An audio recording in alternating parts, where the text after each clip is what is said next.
Ok, chers développeurs, nous sommes toujours à l'étape 2 de la construction de la version statique de notre interface utilisateur. Et dans cette vidéo, nous allons aborder les props qui sont un moyen d'injecter les données dans nos composants. Vous voyez bien que dans la documentation de React au niveau de composants et props, vous verrez qu'il est bien précisé que conceptuellement, les composants sont comme des fonctions JavaScript. Ils acceptent des entrées quelconques appelées propres. Ils renvoient des éléments React décrivant ce qui doit apparaître à l'écran. Donc, grâce au prop, vous pouvez injecter des données. Nous avons vu dans la précédente vidéo que nos annonces présentaient lorsque l'on les prenait de façon brute. Vous voyez bien, on présentait trois composantes. Notre composante liste logement à trois composantes. Nous l'avons vu dans le schéma que vous pouvez voir ici, bien évidemment. Vous voyez bien que liste logement ici a trois composantes identiques, annonce logement, annonce logement, annonce logement, mais aux données différentes. Cette annonce n'a pas les mêmes données que l'annonce, n'a pas les mêmes données que l'annonce. L'annonce à maison 1, adresse 1. L'annonce 2 à maison 2. Vous excusez le départ à maison 2 adresse 2 et l'annonce 3 à maison 3 adresse 3. Mais lorsque je répète les composantes ici pour faciliter la réutilisabilité des composants, il faut trouver un mécanisme qui permette à ce que, bien que les composants soient identiques, annonce logement, mais avec des données différentes, que je puisse injecter les données différentes là dans chaque annonce pour que la présentation soit différente au niveau des données. Et c'est là que c'est props. Alors, c'est bien dit que les composants sont comme des fonctions JavaScript. Lorsque vous prenez le composant annonce logement, c'est comme une fonction constante, annonce égale, vous voyez le crochet, c'est une fonction arrow, ce qui est traduit par fonction fléchée. Et vous avez return, c'est-à-dire le retour, ce que la fonction retourne après exécution, c'est bien évidemment du HTML.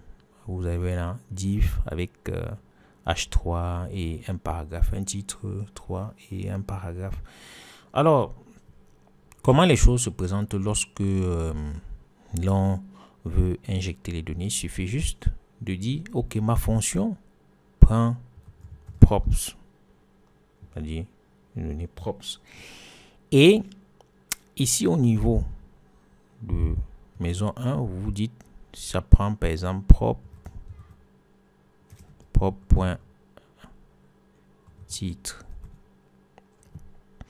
Et ici, il faut, je pense, déstructurer. Si vous avez des solides bases en JavaScript, vous comprenez ce que j'entends par déstructurer. Alors, prop.adresse. Je vous ai dit, c'est pas un cours pour débutants. Il faut déstructurer. Là, vous avez prop.adresse.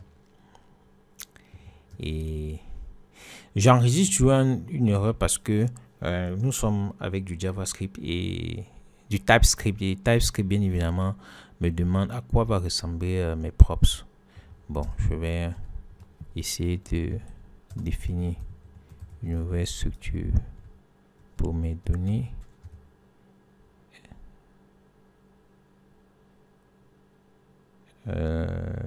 Ok, je vais dire TypeScript a comme valeur une chaîne de caractères.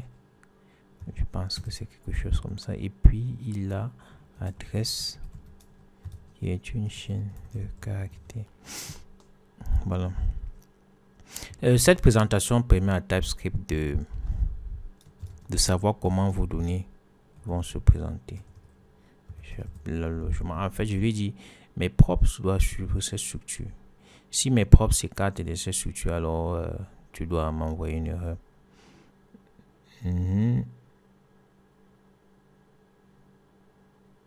Ok, qu'est-ce qu'il me dit ici? Type is missing the following for table titre.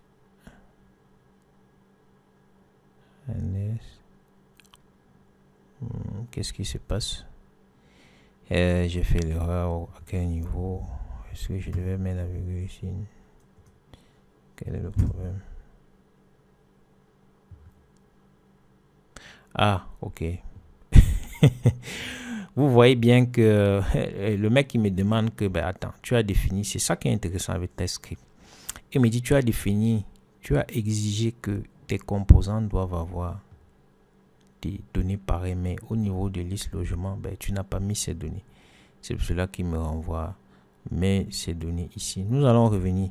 Donc, comme je disais, à travers ce mécanisme propre, cela vous permet d'injecter les données. Donc, j'ai dit, mes composants annonce logement contient un paramètre appelé props. Et à l'intérieur de ce paramètre props, en réalité, c'est un objet. À l'intérieur de ce paramètre, ajouter la propriété titre et ajouter la propriété adresse. Voilà. Alors, lorsque j'ai défini cela, ceci, c'est juste ça. Cela concerne uniquement TypeScript. Ici, vous définissez la forme de vos données. Comment vos props vont se présenter. TypeScript, lui, c'est que props, comme vous avez mis 2 points logement, props doit avoir 2 propriétés. Doit avoir premièrement propriété titre avec le type de données string et propriété adresse avec le type de données string. Cela permet, une fois que TypeScript a enregistré cela, il sait que propre, vous ne pouvez pas vous écarter de cela. Si j'essaie par un hasard de mettre par exemple P et je mets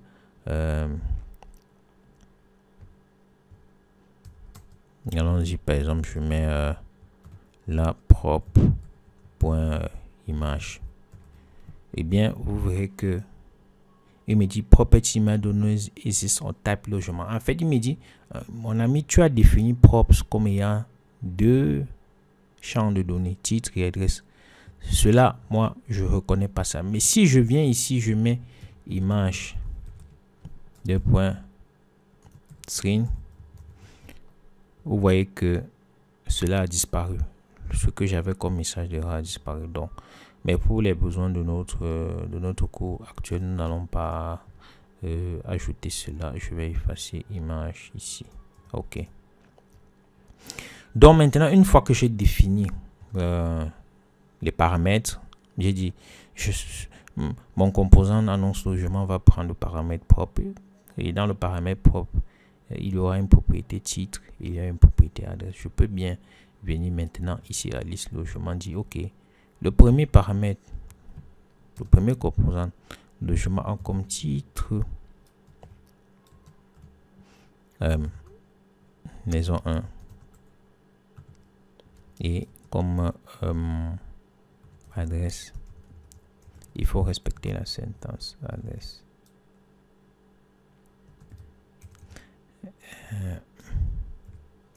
Oh, j'ai des soucis avec le clavier. Adresse, il a comme adresse, il a adresse 1. Donc, je vais répéter cela dans... En fait, à travers ce mécanisme ici, en mettant en titre maison 1, j'injecte les données directement dans la première composante. Donc, j'injecte les données. Titre qui a été défini ici comme une propriété prend sa valeur ici. Donc, je vais faire pareil ici.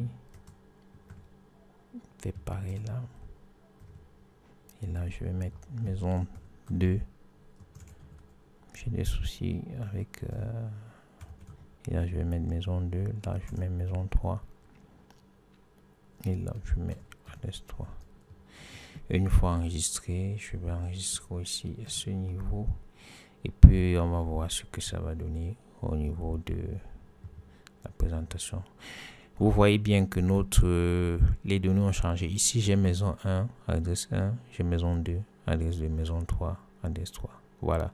Donc, cela respecte bien évidemment la présentation de notre maquette qui a bien évidemment 3 composants, mais avec des données différentes. Et c'est ce que React vous permet d'utiliser les mêmes composantes. Par exemple, vous pouvez avoir dans une application les boutons, un bouton qui a plutôt acheté à l'intérieur, un autre bouton qui a créer votre adresse mail, un autre bouton qui a supprimé.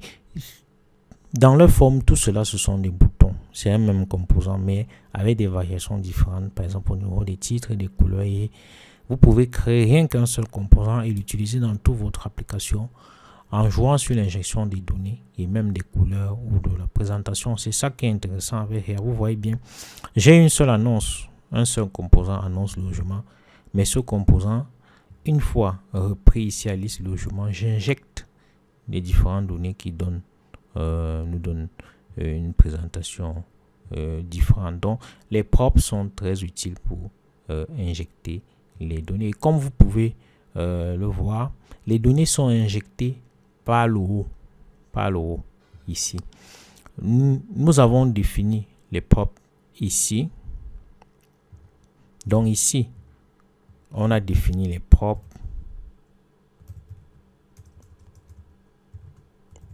Et là, c'est à partir de là, le composant parent, qu'on a injecté les données. C'est pour cela que on dit bien que React est unidirectionnel dans la gestion des données.